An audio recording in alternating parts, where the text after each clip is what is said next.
I try not to go on Facebook anymore. I feel like the vibes are atrocious, and the truly disturbing Facebook live streams in this video aren't really convincing me to go back there anytime soon. These 4 stories are actually almost unbelievable. Anyway, enough from me, let's do it. Love you.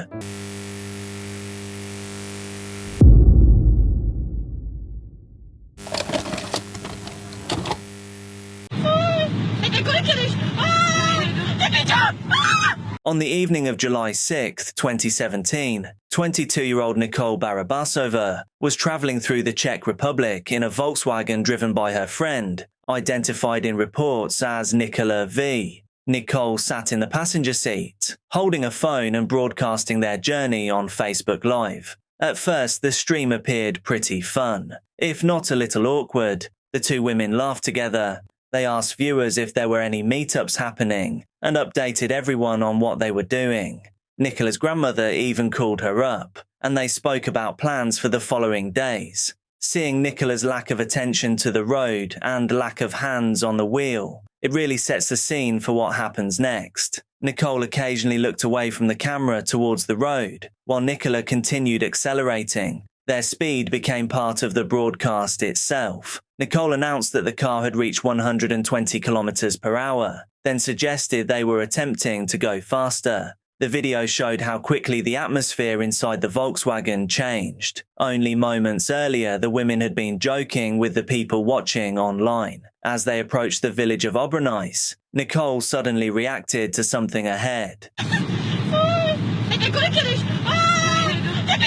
The vehicle began to shudder while Nicola appeared to fight for control. The Volkswagen then struck a roadside barrier and overturned. The force of the collision threw Nicole forwards and knocked the phone from her hand. However, the Facebook Live broadcast continued. The device came to rest inside the damaged car, with its camera facing part of a seatbelt. The laughter, conversation, and music were replaced by silence and the repetitive sound of the windscreen wipers, which had been activated during the impact. A passing motorist soon approached the vehicle. His voice could be heard through the unattended phone as he asked whether the women were all right. Emergency responders later arrived and began working at the scene, while the live stream continued transmitting from inside the car. Reports stated that approximately 20 minutes passed before a member of the emergency services finally stopped the broadcast. The full video is over 40 minutes long. Nicole did not survive the collision. Nicola was taken to hospital and placed in intensive care with a serious head injury. The recording spread rapidly across Facebook and was copied onto other websites, allowing hundreds of thousands of people to witness the moments preceding the crash and the response afterwards. Her mother reportedly requested photographs and ordinary videos of her daughter from friends to counteract what everyone had seen of her final moments. Police examined the footage as part of their investigation into the speed of the Volkswagen and the circumstances that caused Nicola to lose control. The live stream had captured the rising speed, the distraction inside the vehicle, the collision, and the arrival of the first person to offer help. We forget it all too easily, but cars are weapons too.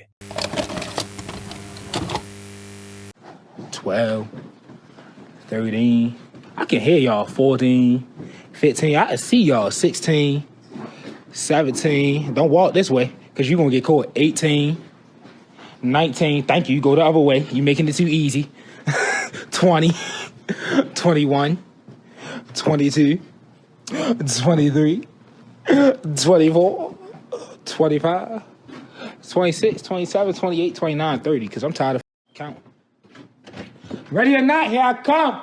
Ernest Wilson III was a 24-year-old Baltimore warehouse worker and aspiring entrepreneur who preferred organizing his own parties to visiting bars or clubs. He regularly turned games such as Monopoly, Uno, and hide-and-seek into drinking games, often broadcasting them on Facebook Live. In April 2020, Ernest rented a short-term property in Baltimore's Federal Hill neighborhood and promoted a game night openly on social media. He withheld the exact address from public posts, but invited anyone interested to message him for the location. He also advertised a $5 entry fee for every male guest and posted that he had dropped $200 in $1 bills. His followers therefore knew that people were paying to enter and that cash was present at the party. Footage from the evening showed approximately 15 guests drinking, dancing and eating pizza inside the rental. At 2:32 in the morning, Ernest began another live stream after the group decided to play hide and seek. He counted to 30 while his friends scattered, then walked through the property searching for them. And honestly, this is like something from a horror movie. The front door locked, dumbass. I'm on your ass. 1, 2, 3. Who the f*** made you? I don't know. I'm in your face. Get your dumb on the other side of this gate. Who the f***? Dumbass. This can't be one of my friends.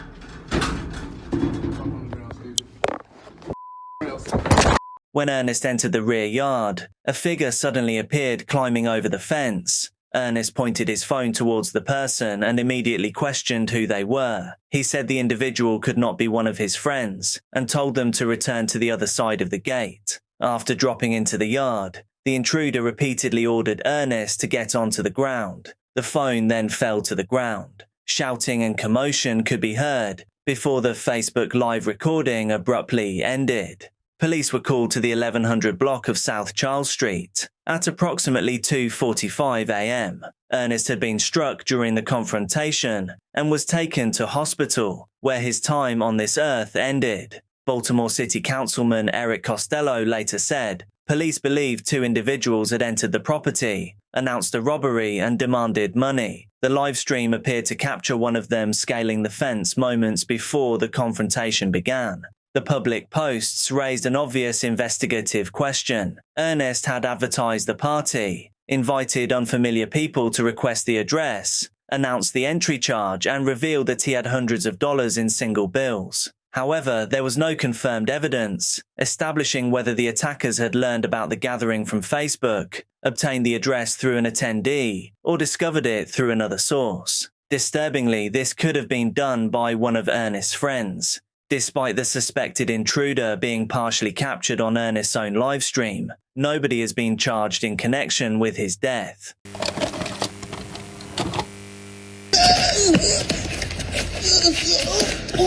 Chen Chuan, better known online as Goodnight Chicken, built his audience through live streams inside abandoned buildings and locations associated with paranormal stories. His reputation grew significantly after a 2020 exploration of an abandoned hospital in Taipei led him to discover the mummified remains of a missing man.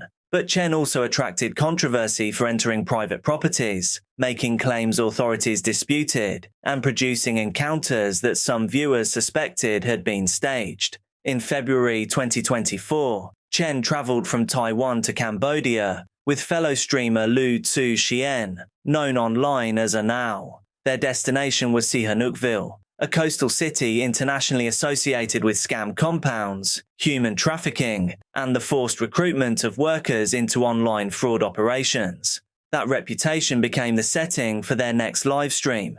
On February 12th, Chen began broadcasting while claiming that he had entered a scam compound. During the footage, a person wearing military-style clothing appeared to pursue him. Chen was seemingly attacked. The camera fell and the livestream abruptly ended. The disappearance spread across Taiwanese social media. More than 10,000 people reportedly watched the broadcast simultaneously, and tens of thousands of comments followed. Chen then uploaded material claiming that he and Lu had been kidnapped and needed help. His wife, still in Taiwan, appeared online in tears and announced that her husband was missing.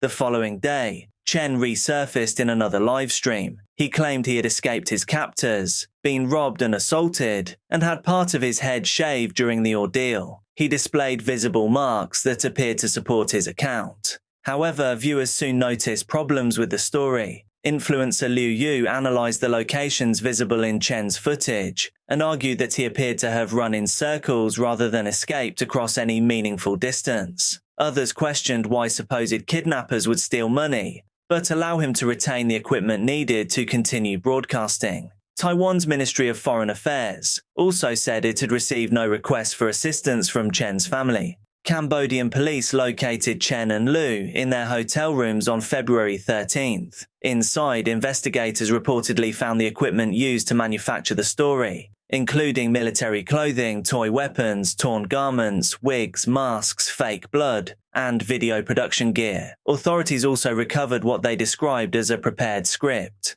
The staged abduction had not only misled viewers, it had prompted real officials to search for Chen and used documented crimes against trafficking victims as entertainment. Cambodian authorities said the pair had travelled there, intending to create fabricated videos involving human smuggling, torture, and organ trading. 2 days after their arrest, Chen and Liu were convicted of incitement and causing social disorder. Each received a 2-year prison sentence and a fine of approximately $1,000. They were also banned from returning to Cambodia. At a public appearance before the media, both men knelt, apologized, and asked for another chance. Provincial Governor Kuok Chamron rejected the request, arguing that a warning would encourage similar stunts and damage Cambodia's reputation. Chen later described prison conditions as severe. Reports stated that he was held in a cell containing around 150 inmates, where overcrowding forced him to sleep while seated. Public sympathy remained limited. On March 20th, 2026, Chen and Liu were deported to Taiwan after serving their sentences. They were arrested immediately upon arrival at Taoyuan Airport on outstanding warrants connected to separate allegations, including fraud, property damage, and obstruction of freedom. The live stream, designed to appear like evidence of a kidnapping, ultimately became evidence of a deliberately misleading live stream. Just a quick one. For some reason, my videos are normally seen by just 1 to 2% of my subscribers. I actually don't know why. Regardless of the reasons, it's making it extremely challenging to keep this show on the road. And I promise I don't like to do this. It makes me feel like Oliver Twist or something. But please do consider becoming a channel member. There are currently 343 of you, and I'm aiming for the crazy goal of 1,000 by the end of 2026.